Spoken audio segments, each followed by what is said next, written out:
ঢাবিতে শেখ হাসিনার ঘৃণা স্তম্ভে গণজোতা নিক্ষেপ। ঢাকা বিশ্ববিদ্যালয়ের ছাত্র শিক্ষক কেন্দ্র মেট্রো রেলের পিলারে শেখ হাসিনার ঘৃণা স্তম্ভে গণজোতা নিক্ষেপ কর্মসূচি পালন করা হয়েছে।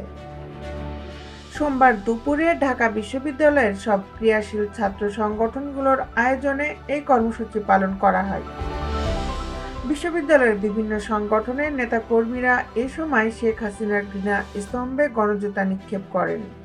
এ সময় শিক্ষার্থীরা রশি লাগলি রশি নে খুনি হাসিনার ফাঁসি দেয়, ফাঁসি ফাঁসি ফাঁসি চাই, খুনি হাসিনার ফাঁসি চাই, এই ধরনের নানা রকম স্লোগান দিতে থাকেন শিক্ষার্থীরা বলেন, শেখ হাসিনা একজন খুনি যে কিনা দেশের 2000-এরও অধিক ছাত্র জনতাকে হত্যা করেছে।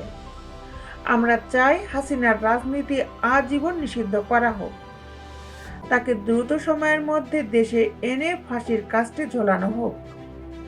অন্তর্বর্তীকালীন সরকারকে বলতে চাই, আপনারা 2000 শহীদের রক্তের উপর দাঁড়িয়ে ক্ষমতায় এসেছেন। আপনারা যদি শেখ হাসিনাকে আবার রাজনীতি করার সুযোগ দেন, আপনারাও টিকতে পারবেন না।